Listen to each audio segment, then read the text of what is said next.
You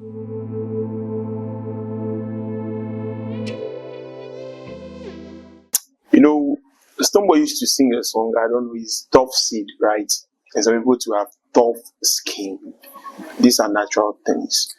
See, what we are coming to talk about, it is serious. Like, you get tough skin for Ghana, you say waiting. Who be? You know, some people still in this country carry the Osagifo spirit, Osagifo Dr. Kwame Nkrumah spirit. So then there be tough skin guys. Your skin be tough or it be soft. When they pomade self, they use. They use shea butter, you won't can talk. See, we are diving straight into, okay, we are going to talk about a man called Oliver Becker Vormawor Osagifo. You'll be wondering, who is this Oliver guy? Do you remember during the Galamsey protest and stuff, there was this particular man, and fix the country, there was this particular man who jumped into a police vehicle, took the key of the police vehicle and threw it somewhere. Do you remember? That's Osagifo for you. But don't forget, before we dive into all this, I go by the name Godfrey Wilson, and I'm doing this with Priscilla Banks. Okay, now let's go straight into discussion. This Oliver guy knows you get tough skin. I like, okay, if you can make her check your skin. My skin is very soft. If you get tough, you be tortoise. Well, if you get tough skin, I mean, you use it for the right purpose. Check one. Very, very tough. Oh boy. Okay. We are jealous. So this is for the right purpose. But at the end of the day, we are seeing stories flying, and I'm like, how? This Oliver guy, he be serious. Hey guys. So Oliver, he say go keep quiet. So after the president took over power, there are a lot of appointments that are going on, and still someone said we are still looking for it for some of the appointments. Yes, and then the vetting is taking place as well. So according to Oliver Becker Osagifo Vormawor, he's Osagifo, that's his name. Yeah, Osagifo Vormawor. He is alleging that the appointment committee, including the chairman and also the members of the appointment committee, are taking monies from the nominees. That's the ministerial, the ministers, the minister designates. Yes, the minister designates for various ministerial positions. They are taking money from them before approving them. So I'm wondering, NDC has majority of the members of the committee, and even if they vote after the vetting, if they vote and you are beaten by one vote, still the person goes through. So why would they be demanding money from this thing? Okay, and this thing, who alleges must provide evidence. But it's not a random selection. This is not like we are randomly selecting people. So some people have to come and pay money. These people went through election, and people voted for them, and they came in power. So I don't know where Oliver got this idea from, but we are waiting. But you see, some of the ministers. Or he thinks that this is a protest. We are not leading any protest. So no, you see, some of the ministers that we are leading. Some of the minister designates, and for you to become a minister doesn't mean that you should go through elections. Or those you can come from outside. For example, the minister for defense, Omani Buama. He didn't go through anything. Yes, they just selected him. Okay, so I'm not saying you are wrong, but I just want to clarify. Okay. That means Oliver is focusing on that people. Maybe people that didn't go through election before. No, he is saying that all the people that have been vetted so far and approved, the committee is taking money from them. Including the chairman of the committee is taking money from them before they approve them. Yeah, this is serious allegation. Yeah, this is big. So when they went for the this thing today, they were supposed to interview Omani Buama, but they couldn't. The minister designate for defense. Then one of the members of the committee from the minority side raised the issue that he thinks their integrity is on it's on the line. So they have to invite and the chairman too didn't hesitate. There was another video of him whereby he asked the clerk of the committee, because these committees, they have the power of a high court. Do you understand? So anything the High Court judge says, if they should have that power to say the same thing, anything that they say is just like a High Court giving a ruling. Yeah. So the ruling will be passed on. Yes. So they asked Oliver Barker to appear before the committee 10 a.m. Tomorrow 10 a.m. in the morning to provide evidence. And he is saying that, so he's going to subject, according to Oliver, he's saying that they should subject themselves to oral so that they will be investigated. So let's take a look at the videos first, and then the post that he made from the allegation side, and then the reaction before the chairman came in, and then the post that he made after he realized that he's been invited. He said, "This improves democracy.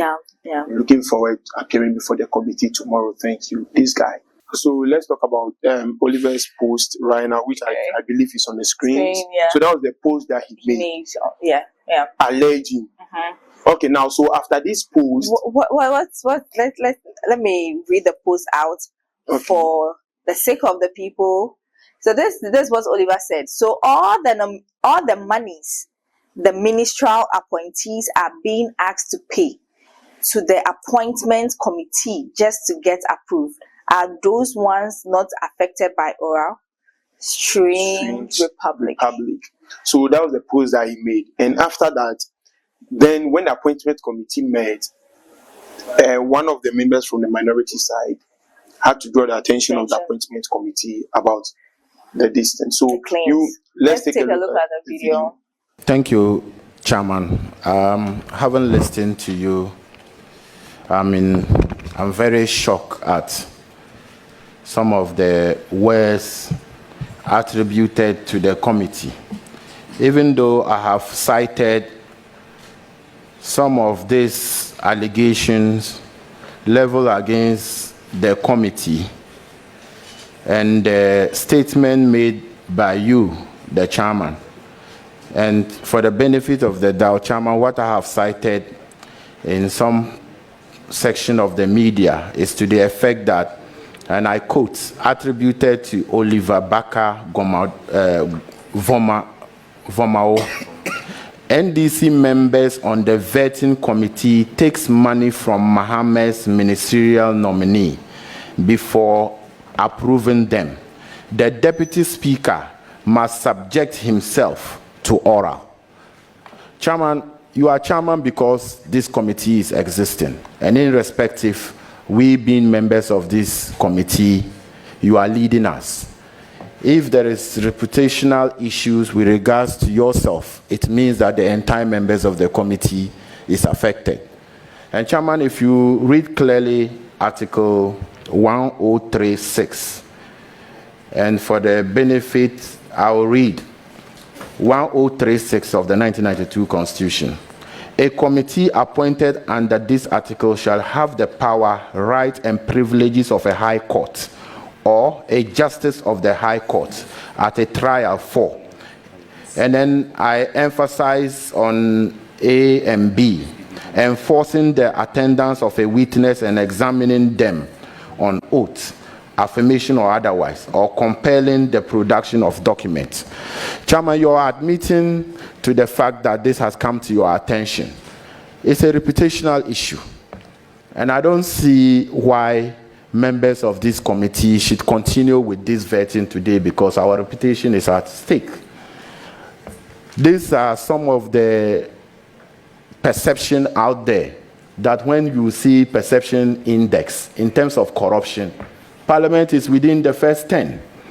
And I think that we should not continue with today's vetting, not for the fact that the nominee have done something wrong, but for the fact that the reputation of our chairman and members of the committee is at stake here. If you remember very well, in the 8th Parliament, members of the appointment committee, and if I may mention name, the Honorable Samuel Akudjo Toablakwa had to resign from the appointment committee because of matters of this nature. And I think that we should not continue with the vetting today until, as you have directed, the clerk of the committee write to Mr. Vormawor to appear, if otherwise, to produce evidence of any allegation that he has leveled. So, Chairman, I think that we should not continue with today's vetting. It should be suspended until this matter is dealt with. We have no moral right as a committee to continue with this if we have our reputation being tainted with corruption. I thank you, Chairman. So as you've seen in the video, so he was calling on the chairman to suspend the sitting and bring, because their integrity is on the line, and bring in Oliver Bracker from our Sajifo so that he will come and provide or explain to them, provide evidence. Where I hope, I pray, I'm praying so hard that he has evidence, like he has enough evidence. If not, this is a serious claim. Yeah. But then again, no, you can't just be there. Then this thing will come in your mind. It's your mind. Yeah, that so means he has seen something or he has heard something. That is why Ghana be there. So just after that, the appointment committee chairman, which is the first deputy speaker of parliament, didn't hesitate and he summoned him. Let's take a look at the video. I, Bernard Ahiafo, first deputy speaker of Ghana's parliament and the chairman of the vetting committee, wants to place it on record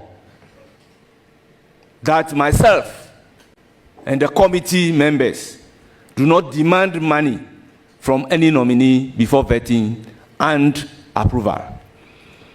I will therefore direct the clerk of the committee to invite Oliver Baker Vormawor to appear before the committee tomorrow at 10 before noon to provide evidence of Bernard Ahiafo, the chairman of the vetting committee, or any member of the vetting committee, to back his claim that we demand money from the nominees before vetting and approval.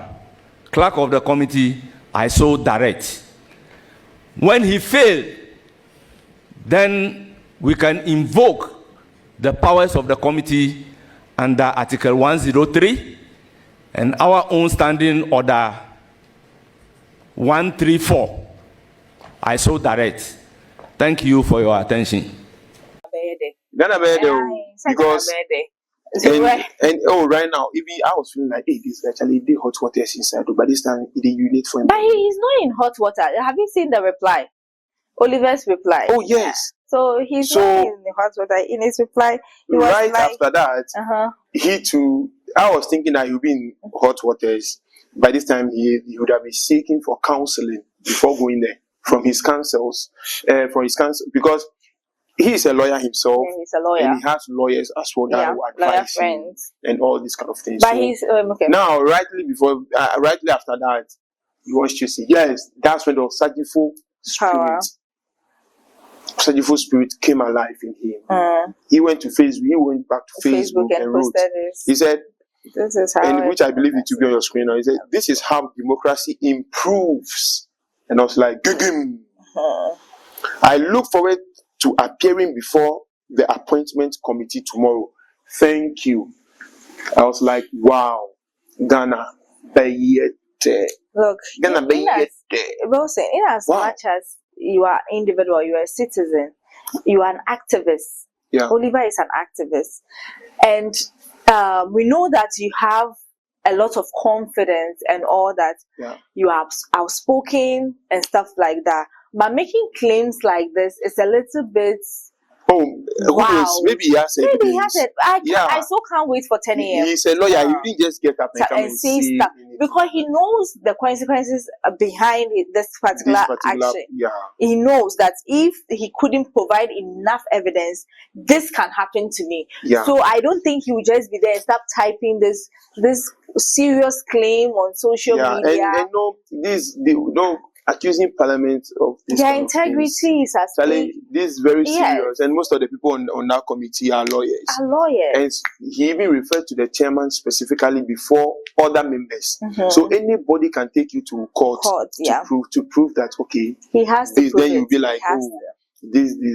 But then who knows? As we are here, we don't know whether he has evidence or not. Let's wait and see. But to me, I think this isn't necessary. But as far as he says that it improves our democracy, anything that improves our democracy, what he posted I will wasn't subscribe for necessary, it. or like What he Oliver's posted, post wasn't necessary. I think it wasn't necessary. Maybe he has. He could have gone to the oral committee and tell them. Or he could have gone to the special prosecutor and provide evidence with allegations, the claims with evidence. Yeah. And make the allegations with evidence. Do you understand? To me personally. But the way I think doesn't mean that I should think like the way I think. And there is no way the way he thinks I have to think like so that. I hope that tomorrow when he appears to the committee, as he said, that he'll be looking forward to appear before the committee tomorrow to talk. Yeah. So when he appears, he should just bring the evidence. He should point out people that they have taken the money from. Even he's accusing the speaker of taking money. The first deputy speaker, and also accusing some of the nominees who whether they give money out or not. Why should I pay money where I have the majority? He who alleges. If I'm in opposition, then it makes sense that I'm in opposition, so I need to pay money to be. No, not that. Like meaning the people who are in the opposition. In the appointment committee, they would demand money that if you, the minister designate, if you don't give me money, I'm not going to approve. I'm not going to approve. Because you know the approval, if one person from the NDC side disapproves with you and all the others disapproves, that means your destiny is squashed. Zero. You are going. Do you understand? Yeah. So even if somebody has to demand money, I think it has to come from the minority side. But this one they are saying that even including the majority. So that's why everybody is involved. Yes. So we cannot judge. Nobody can say Oliver is wrong or right. Yeah. So the appointment committee too cannot be right or wrong. Let's wait. Because we thank God that everything will be telecast live. We all see. I will see on my phone. What about you? It's 10 a.m. tomorrow. It's 10 a.m. tomorrow. Just do that. It shouldn't disappear. It should come. Don't disappear. Be on this and be with us. If you're able to miss it, be with us. We will give you an update on it. Yeah. You know, this place we give you concrete updates. If we don't verify, we don't talk about it or we don't speak about it at all. We make sure this is your place with integrity. Have integrity. So we meet again. I go by the name Gospel Wilson and okay, my name is Priscilla Banks. Follow us on all social media handles. Follow Gospel Wilson on all socials at Gospel Wilson, and follow myself, Priscilla Banks, on all socials. Subscribe to our YouTube channel. Bye-bye.